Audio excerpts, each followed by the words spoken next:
बन गया। देखो लास्ट क्लास में हम लोग लास्ट क्लास तक मोल फ्रैक्शन पढ़े थे और मोल फ्रैक्शन का formula mole fraction of solute. तो मोल्स को आप किस में लिखोगे? फ्रैक्शन में। फ्रैक्शन में क्या लिखोगे?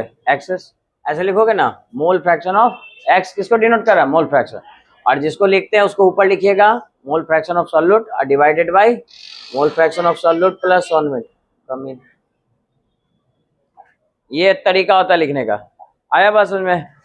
तो लास्ट क्लास में हम यही फॉर्मूला ना बनाए थे जी, इसी पर क्वेश्चन ना दिया था आपको, बन गया था सबसे ठीक। A sum of mole fraction solute plus solvent कितना होगा? हमेशा 1। ये दो बातें हम लोग लास्ट क्लास में किए थे जिससे आप बना सकते हो। ठीक है, तो आप ये बनाइए।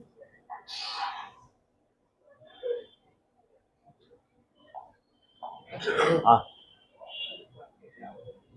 ठीक है, तो लास्ट क्वेश्चन तो बन ही गया। हमेशा आंसर को ऐसे 1/6 आ रहा है तो इसको आप डेसिमल में लिखिए, बल्कि 0.16 ऐसा लिखिए।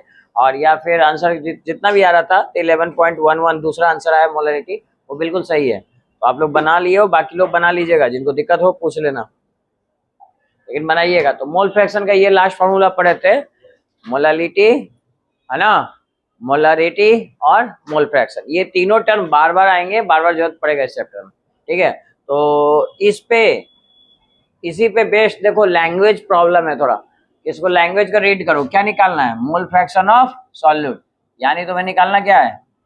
X S, S for solute और एक्स क्या डिनोट करता है? Mole fraction. लेकिन डायरेक्ट डाटा कुछ नहीं दिया है, यहाँ क्या दिया है? 1m। अब m दिया हुआ तो क्या मतलब समझे? ये क्या है? मोलल यानी मोलालिटी। मोलालिटी की वैल्यू कितनी? 1। तो क्या इससे कुछ डाटा निकल सकता है मोलालिटी से? बताओ, मोल निकाल सकते हो ना, लिखना सीखो। मोलालिटी का क्या फॉर्मूला पढ़े थे बताओ? मोलालिटी इक्वल टू क्या पढ़े बताओ? बताइए आप लोग जल्दी से, बाकी लोग क्यों नहीं बोल रहे हो जी? Moles of solute divided by mass, mass of solvent किसमें? पर केजी में, यही ना था? यानी यूनिट क्या था इसका? मोल पर केजी, ये वैल्यू थी स्मॉल m की। इसका मतलब जैसे मोलारिटी में लिखे थे उसी तरह मोलालिटी में भी लिख सकते हैं कि 1m कितना होगा जी बताइए तो? 1m जो भी सॉल्यूट है, तो इसका मतलब क्या समझे? 1 मोल सॉल्यूट इक्वल टू, हाँ 1 मोल, हम बोले ना ये वैल्यू मोल को बताएगी, मोल पर केजी। ऊपर वाला वैल्यू किसको रिप्रेजेंट करेगा? मोल को। तो कितना? 1 मोल, 1 मोल ऑफ सॉल्यूट प्रेजेंट रहेगा किसमें? इस प्रेजेंट इन, बोलो इस प्रेजेंट इन मोलालिटी में वॉल्यूम ऑफ सॉल्यूशन 1 लीटर लिख सकते थे, इसमें इस प्रेजेंट इन पर केजी, यानी कि 1 केजी ऑफ सॉल्वेंट। सॉल्वेंट जो कि आपका वाटर हो सकता है जनरली। मतलब कहने का मतलब समझे कि अगर आपका वाटर 1 केजी होगा, ठीक है, और उसमें आप अगर 1 मोल क्या मिला दो? सॉल्यूट। 1 मोल क्या मिला रहे हो? सॉल्यूट। तो इस सॉल्यूशन की मोलालिटी कितनी होगी? 1m। ये कहना चाह रहा, आ रहा समझ में लैंग्वेज? अगर इतना लैंग्वेज समझ में आया तो बताओ मोल्स ऑफ सॉल्यूट कितना निकला? लिखा हुआ तो है, मोल्स ऑफ सॉल्यूट मिला। मोल्स ऑफ सॉल्यूट, मोल को किसे डिनोट करते हैं? बोलो, स्मॉल एन से, स्मॉल एन से मोल को डिनोट करो और एस से सॉल्यूट को। कितना निकला मोल्स ऑफ सॉल्यूट? 1 निकला, और क्या? आया बात समझ में? ठीक, तो मोल्स ऑफ सॉल्यूट तो निकल चुका है, यानी कि मोल फ्रैक्शन का अगर आप फॉर्मूला लगाइएगा तो आपको पता है ना मोल फ्रैक्शन का फॉर्मूला?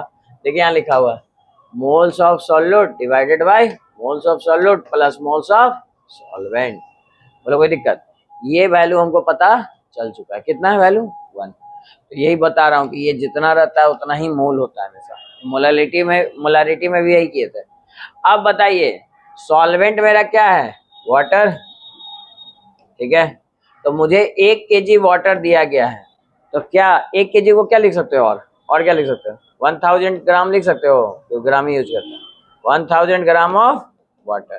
अगर तुम्हारे पास 1000 ग्राम वाटर है तो मोल्स में बता सकते हो कि मोल्स ऑफ वाटर कितना है, यानी मोल्स ऑफ सॉल्वेंट कितना है, बता सकते हो यस या नो? ठीक है, तो निकालो फिर मोल्स ऑफ सॉल्वेंट।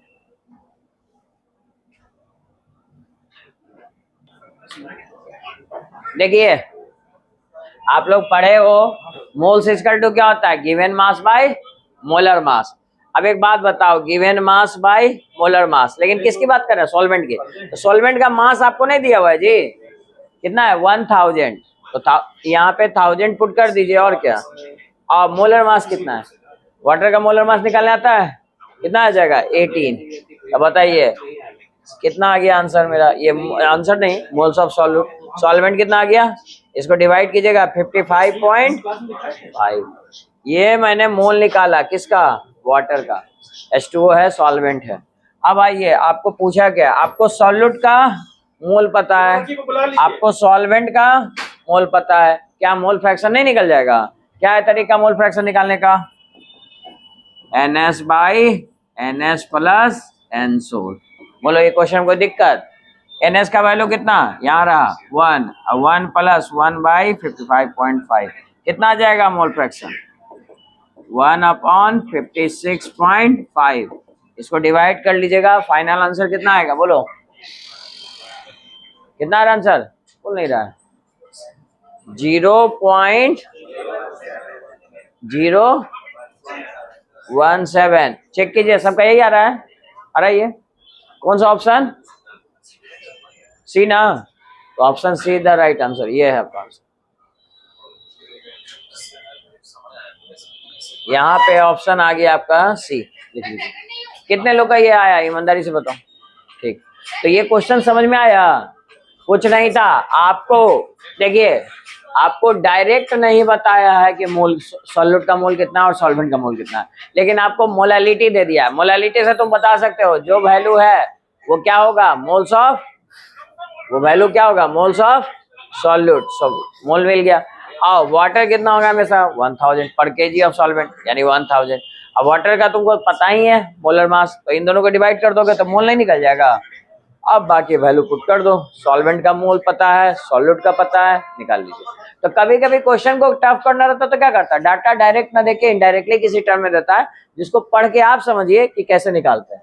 बस जैसे मोलरिटी में भी यही निकालते थे ना, 1m लिखा रहता था तो 1 mole of solute present in पर लीटर, यानी कि 1 लीटर ऑफ, है ना, सॉल्यूशन। यहाँ पे सॉल्यूट, यहाँ पे तुम्हारा सॉल्वेंट आएगा पर केजी ऑफ वाटर। बोलो कोई दिक्कत? तो ऐसा क्वेश्चन भी आ सकता है आपको एग्जाम में बनाने के लिए। बाकी मोल फ्रैक्शन का तो क्वेश्चन किए हो, बड़ा सिंपल सा है, उस तरह का क्वेश्चन आपका बन जाएगा। तो मेनली हमने क्या पढ़ा, ये टॉपिक कंसंट्रेशन ऑफ सॉल्यूशन, जिसमें 3 टर्म बहुत ज्यादा इंपॉर्टेंट है। 3 टर्म कौन कौन, मोलालिटी और कौन, मोलालिटी, मोल फ्रैक्शन और मोलारिटी। ये तीनों टर्म आप ध्यान में रखिएगा। तीनों में थोड़ा थोड़ा डिफरेंस है, क्या डिफरेंस है बताइए? हाँ, तीनों को एक बार जल्दी से रिकॉल करो। मोलारिटी को किससे डिनोट करते हैं जी, कैपिटल M। ये किसका, moles of solute divided by volume of solution in litre. और अगर इसकी बात करें तो ये WS बाई MS, मोल को ऐसे ही ना लिखते हैं। अब वॉल्यूम क्या हो जाएगा, अगर वॉल्यूम मिलीलीटर में रहेगा तो यहाँ क्या कर देंगे 1000 मल्टीप्लाई, ठीक है। अब मोलालिटी की बात कीजिए, मोलालिटी की बात करेंगे तो moles of solute divided bye, अच्छा हाँ, यहाँ पे दोनों ऊपर का टर्म सेम है इसीलिए दोनों एक न होता है, बट यहाँ क्या है बताइए, बोलो ना जी, वॉल्यूम। तो यहाँ पे वॉल्यूम ना होके क्या होगा, मास, है ना, मास ऑफ सॉल्वेंट ये केजी में। इसको अगर चेंज करते हो मास में तो given mass, molar mass, given mass by molar mass into mass of solvent, ये क्या हो जाएगा ग्राम में। अब ग्राम में होगा तो यहाँ पे क्या करेंगे, बोलो दोनों में लगभग सेम है कि नहीं। अंतर क्या था, क्योंकि ये अच्छा मेथड नहीं था, क्योंकि ये क्या था जी, टेम्परेचर डिपेंड था। अगर टेम्परेचर पे डिपेंड करेगा क्योंकि वॉल्यूम है, वॉल्यूम टेम्परेचर पे डिपेंड करता है, तो फिर इसको किस में चेंज कर दिया, मास में। मोलालिटी एक अच्छा मेथड क्यों माना गया, क्योंकि इसमें मास पे डिपेंड, टेम्परेचर पे डिपेंड नहीं करता है, क्योंकि इसमें वॉल्यूम वाला टर्म हटा दिया। ऊपर का टर्म देखो सेम है दोनों का, है कि नहीं है। अब मोल फ्रैक्शन तो बहुत आसान है जी, मोल फ्रैक्शन क्या होगा बताइए, दोनों का आप सही है रेशियो ले लो, सॉल्यूट का कहेगा तो सॉल्यूट को ऊपर लिखो और नीचे टोटल मोल्स कर दो, बोलो कोई दिक्कत। यही 3 फार्मूला तो पढ़े हैं, इन 3 फार्मूला का हम बार बार यूज कर रहे हैं, इसमें कंफ्यूज मत होइए। और मोल का हमेशा फार्मूला याद रखिए, W/M, सॉल्यूट रहेगा तो सॉल्यूट लिखिएगा, सॉल्वेंट रहेगा तो सॉल्वेंट की वैल्यू। बोलिए कोई दिक्कत। ये हमने पहला टॉपिक पढ़ा जिसपे क्वेश्चंस इतने सारे थे जो आप देख चुके हो। ये बेसिकली क्या है, हमने कौन सा टॉपिक किया, कंसंट्रेशन ऑफ सॉल्यूशन। देखो इस पे असर्शन रीजन वाले भी क्वेश्चन आते हैं, जरा सुनिए और जवाब दीजिए, असर्शन रीजन वाले, ठीक है। असर्शन रीजन का ये पहला क्वेश्चन है जो पूछा था 2023 में सीबीएसई का, लिखने की जरूरत नहीं, आप डायरेक्ट जवाब दे सकते हो। मोलारिटी ऑफ सॉल्यूशन, क्या बोला, molarity of solution changes with temperature, assertion बोलता है ना, ट्रू या फॉल्स है ये, molarity of solution changes with temperature. क्या मोलारिटी चेंज करता है टेम्परेचर के, ट्रू है ना, डिपेंड करता है, हाँ भाई करता है। अच्छा, molarity is a qualitative property, molarity is a qualitative property, no, कहाँ इसमें लिखा है कि ये क्वालिटेटिव प्रॉपर्टी, वो तो आगे पढ़ना है, अभी पढ़े हो क्या, नहीं, तो reason wrong, assertion right. Molarity temperature पर डिपेंड करता है, हाँ, रीजन मोलारिटी क्वालिटेटिव प्रॉपर्टी है, नहीं, क्या मिल गया ना जवाब, assertion is right but reason is wrong. तो ये ऑप्शन यहाँ 4 रहेगा, उसमें से मान लीजिए। बोलिए कोई दिक्कत, ये पूछा था तुम्हारा 2023 में, खैर चलो ये क्वेश्चन आप समझ गए।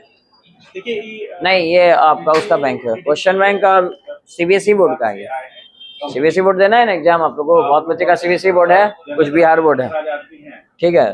तो इस तरह से क्वेश्चन आ सकते हैं। कंसंट्रेशन ऑफ सॉल्यूशन समझ गए, ठीक। आप सुनिए, अब आपका अगला टॉपिक कैसे आ रहा है, अगला टॉपिक कैसे आ रहा है एक बात बताइए। हम जब भी सॉल्यूशन बनाते हैं तो किस आधार पे बनाते हैं, हम लिक्विड ले लेते हैं। आपको सॉल्यूशन बनाना होता है तो आप क्या करते हो, सबसे पहले वाटर ले लेते हो लिक्विड, इसमें क्या ऐड करते हो, इसमें आप शुगर ऐड कर सकते हो, यानी सॉलिड ऐड कर सकते हो, गैस ऐड कर सकते हो और क्या, लिक्विड ऐड कर सकते हो। ये तीनों कंडीशन किसके लिए एप्लीकेबल है, ये तीनों कंडीशन में लिक्विड सॉल्यूशन ही मिलेगा, है ना। तो हम आपको पहले ही बोले थे कि आपको पढ़ना क्या है, क्या पढ़ना है टॉपिक, लिक्विड सॉल्यूशन। अच्छा, ये तीनों इसमें कब ये सॉल्युबल होगा, ये डिफाइन करती है इसकी सॉल्युबिलिटी। तो नेक्स्ट टर्म क्या पढ़ेंगे, सॉल्युबिलिटी, और फिर हम पढ़ेंगे solubility of solid in liquid, solubility of gas in liquid and solubility of liquid in liquid. ये तीनों टॉपिक बारी बारी पढ़ते हैं। तो उसके पहले हम क्या पढ़ेंगे, सॉल्युबिलिटी। तो चलिए लिखिए सॉल्युबिलिटी, नेक्स्ट टर्म से लिखते हैं, हेडिंग दीजिए सॉल्युबिलिटी क्या होता है।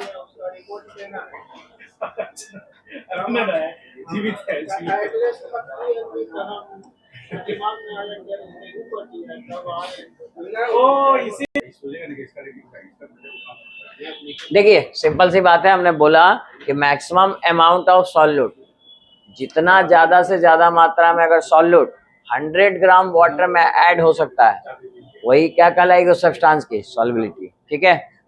और सॉल्युबिलिटी ऑफ सॉलिड, अब हम पढ़ेंगे ये किन किन फैक्टर पे डिपेंड करता है। तो इसका एक एग्जांपल ले लो, शुगर डिसॉल्व इन वाटर। और जनरली 2-3 फैक्टर बड़े कॉमन होते हैं, 2 तो बहुत कॉमन है, टेम्परेचर और प्रेशर। तो उनके बारे में हम बात करेंगे कि इस पर टेम्परेचर बढ़ाने से क्या होगा और प्रेशर बढ़ाने से क्या होगा। तो आप लिखिए फैक्टर्स अफेक्टिंग द, ये क्वेश्चन 2 मार्क्स में आता है या इसे ऑब्जेक्टिव ही निकालता है, तो जो हम आएगा हम बता देते हैं कि क्या आएगा। फिलहाल आप लिखिए पहले factors affecting the, factors affecting the solubility of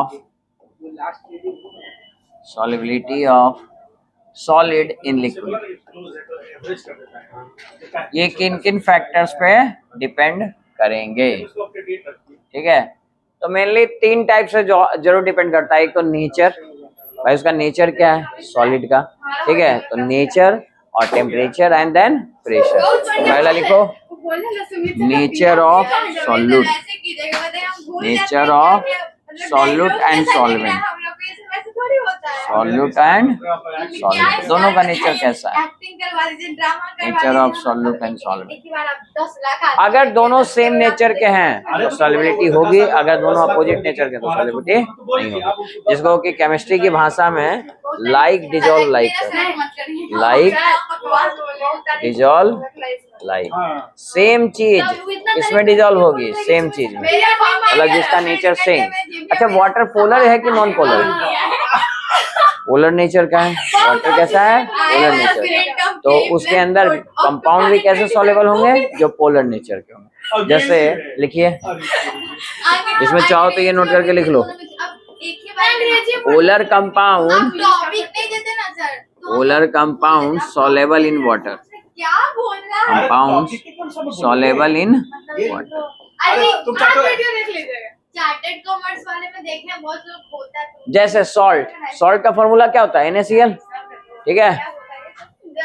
but कौन सॉल्युबल नहीं होता है? बट जो पोलर नहीं है, but non polar compound, compound do not soluble in water. अब किसको भेजना है? कंपाउंड्स बॉयज में राहुल का एक भी फोटो नहीं है, वो बोला है ना कि हमको बोलता है, उसको बुलाइएगा सर। डू नॉट उससे कई फोटो नहीं है सॉल्युबल इन वाटर। लड़कियों का निकलता है, मेरे चेहरे का निकल गया सर, प्लीज माफ कर दीजिए। पोलर से क्या मतलब समझते हो? जिसमें चार्ज हो। जैसे सॉल्ट, सॉल्ट की बात करो, सॉल्ट होता है NaCl प्लस माइनस चार्ज होता है इस पे, आप जानते हो ना। अब बताओ ये वाटर में सॉल्युबल है कि नहीं है? तो बहुत अच्छे से पता है, सॉल्युबल इन वाटर। सॉल्युबल क्यों हुआ? क्योंकि इस पे चार्ज प्रेजेंट है। तो जब भी चार्ज प्रेजेंट होता है तो वो सॉल्युबल होता है ना। Salt dissolve in water, dissolve in water. ये एग्जाम्पल हो गया जी पहला, ठीक है। अच्छा कौन सॉल्युबल नहीं होगा वो लिखने की हालांकि जरूरत नहीं है, लेकिन सुन लो, नॉन पोलर कौन होते हैं जी? जितने भी तुम्हारे ऑर्गेनिक कंपाउंड्स होते हैं वो नॉन पोलर होते हैं। जैसे आयोडीन है ना, ये सब कैसे हैं? Non polar. तो ये अगर सॉल्युबल नहीं है ये वाटर में क्या होंगे? डिजॉल्व नहीं होंगे। जैसे भी ऑर्गेनिक कंपाउंड जनरली, कोई भी ऑर्गेनिक कंपाउंड ले लो, वो सब जनरली सॉल्युबल नहीं होते, ठीक है, ठीक है। जितने भी ऑर्गेनिक कंपाउंड समझ रहे हो? नहीं, अरे भाई जनरली जो ऑर्गेनिक कंपाउंड होते हैं वो आपके वाटर में सॉल्युबल नहीं होते हैं, ठीक है। तो जैसे ऑयल वगैरह ले लो, पेट्रोल डीजल, ये सब क्या सॉल्युबल है वाटर में? नहीं। तो इसका मतलब क्या है? इसका नेचर कैसा है सबका? नॉन पोलर, ठीक है। चलो लिख लो इतना।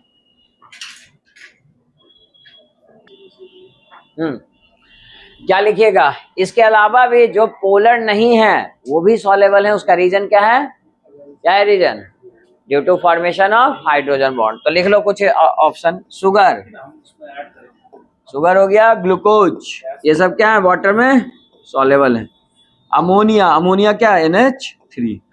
Sugar, glucose, ammonia soluble in water. हाँ सही कर रहे हो, उसमें भी है हाइड्रोजन बॉन्ड, इसीलिए सॉल्युबल है। सॉल्युबल इन वाटर क्यों भाई? क्योंकि वाटर में कौन सा बॉन्ड पाया जाता है? Hydrogen bond. और इनमें भी कौन सा बॉन्ड है? Hydrogen bond. तो लाइक डिजॉल्व लाइक का नेचर फॉलो किया, सेम है दोनों, इसलिए सॉल्युबल होगा। So ammonia soluble in water due to formation of hydrogen bond. तो भाई जिसमें जिसमें बॉन्ड आपका सेम आएगा वो सब क्या होगा? वाटर में सॉल्युबल होगा। आया बात समझ में? ये पोलर ना होते हुए भी वाटर में इसलिए सॉल्युबल है क्योंकि इनमें हाइड्रोजन बॉन्ड होता है। ये वाटर में आपको सॉल्युबल होंगे, कोई दिक्कत नहीं ना। देखो ये तो सॉल्ट के बारे में साफ साफ दिख रहा है, ये पोलर है, चार्ज है, लेकिन इनमें चार्ज नहीं है। इसमें कहीं शुगर में चार्ज देखा क्या आपने? क्या फॉर्मूला इसका पता ही होगा, C6H12O6। इसमें कोई चार्ज नहीं होता, लेकिन हाइड्रोजन बॉन्ड होते हैं जिसके कारण ये वाटर में सॉलेबल है। तो जितने सब्सटेंस वाटर में सॉलेबल होते हैं उसमें जनरली हाइड्रोजन बॉन्ड होंगे या फिर वो पोलर होगा। जैसे अल्कोहल, अल्कोहल भी देखो हाइड्रोजन बॉन्ड बना रहा है, वाटर में सॉलेबल है, और ये तुम जानते हुए सॉलेबल होता है। इसके अलावा एसिड, कार्बोक्सिलिक एसिड, बताओ इसमें भी तो हाइड्रोजन बॉन्ड बन रहा है, ये भी सॉलेबल होगा। आप समझ रहे हो ये सब का सॉल्यूशन सॉलेबल होने का reason due to formation of hydrogen bond. ये सब ऑर्गेनिक पढ़ेंगे तो वहां फिर से पढ़ेंगे, उसमें आप जवाब दीजिएगा। जैसे एल्डिहाइड, एल्डिहाइड का फॉर्मूला क्या होता है? एल्डिहाइड का फॉर्मूला क्या होता है? CHO, सब भूल गया जी, CHO। तो इसमें हाइड्रोजन बॉन्ड है कि नहीं है? तो बताइए वाटर में सॉलेबल होगा? डायरेक्ट आंसर बोलो। Is aldehyde soluble in water, yes या नो? यस, हाइड्रोजन बॉन्ड बन रहा है कि नहीं बन रहा है? तो हाइड्रोजन बॉन्ड बनने के कारण ये आपका सॉलेबल होगा। तो ऑर्गेनिक में यही सब क्वेश्चन आता है, सॉलेबिलिटी पे भी आता है क्वेश्चन, जहाँ पे आप ये पढ़िएगा। आ रहा बात समझ में? तो आप जवाब दीजिएगा उस समय। चलिए अभी यहाँ तक रहने दीजिए ऑर्गेनिक को भी फिलहाल, लेकिन रीजन यही रहेगा। रीजन क्या रहेगा? यही, जिसमें हाइड्रोजन बॉन्ड बनेगा उसकी सॉल्युबिलिटी वाटर में होगी। आया बात समझ में? फिर आप बताओ, अच्छा ई सॉल्युबल होगा CH4 वाटर में होगा सॉल्युबल?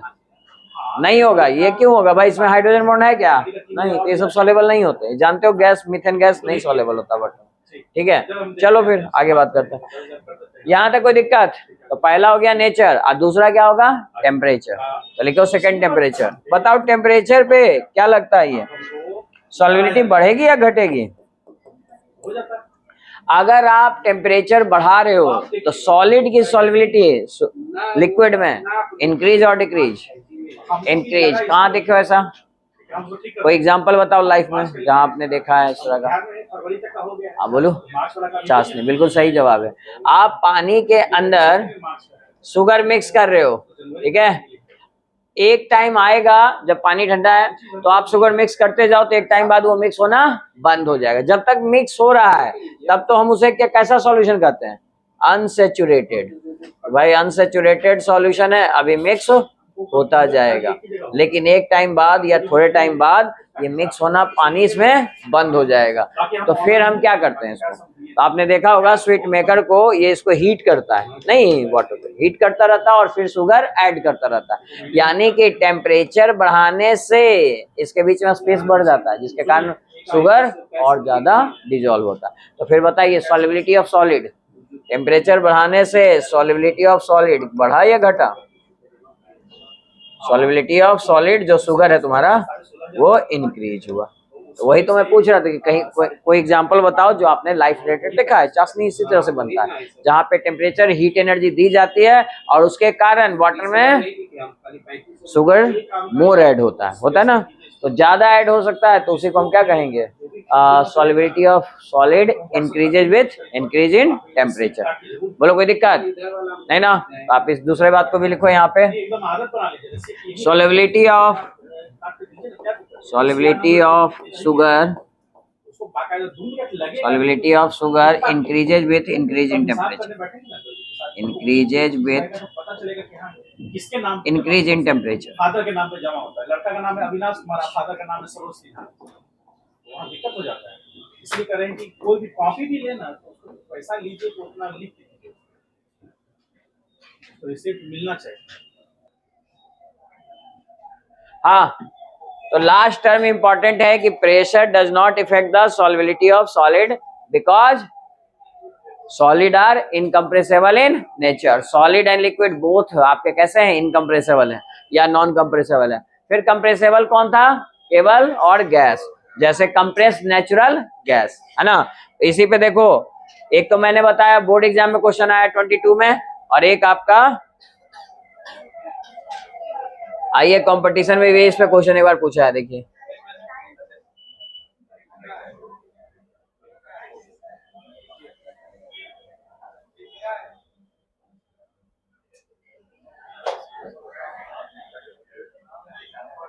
हाँ जी, पहले इसका आंसर बताओ, बताओ ये क्वेश्चन मैक्सिमम।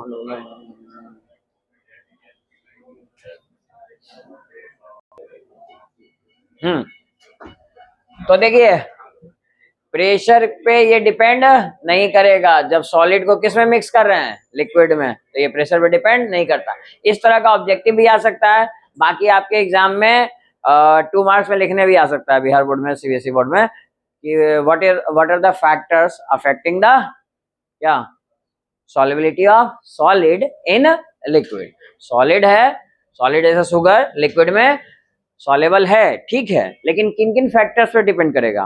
तो टेम्परेचर, प्रेशर और nature of solute and solvent. कोई दिक्कत किसी को इसमें? नहीं ना। अब दूसरा किसको पढ़ेंगे हम लोग? दूसरा हम पढ़ेंगे solubility of gas, solubility of gas in liquid. बताओ तो कोई एग्जांपल आपके दिमाग में है solubility of gas in liquid? कहाँ देखे हो गैस जहां लिक्विड में है? और बताओ। हाँ, जिसको आप कह सकते हो क्या, कोल्ड ड्रिंक्स, कार्बोनेटेड ड्रिंक्स, उसमें CO2 गैस डिजॉल्व है, ठीक है, पहला। और बताओ, ऑक्सीजन, ऑक्सीजन डिजॉल्व इन, बालक इधर देखो, ऑक्सीजन डिजॉल्व इन वाटर। क्या ऑक्सीजन वाटर में डिजॉल्व है? यस या नो? सारे एक्वेटिक एनिमल्स का लाइफ उसी पे डिपेंड कर रहा है। वो सांस क्यों ले पा रहे हैं वाटर में? क्योंकि वाटर में ऑक्सीजन डिजॉल्व ऑलरेडी है। उनके पास वो इक्विपमेंट्स है, गिल्स हैं लगे हुए, जिससे वो अपना रेस्पिरेशन कर लेते हैं। ह्यूमंस में नहीं है तो नहीं कर पाते, लेकिन ऑक्सीजन तो है, गैस के अंदर ऑक्सीजन प्रेजेंट है, और नहीं, गैस नहीं, वाटर के अंदर ऑक्सीजन प्रेजेंट है। तो दूसरा हम लोग क्या पढ़ेंगे? Solubility of gas in liquid. तो लिखिए हेडिंग दीजिए।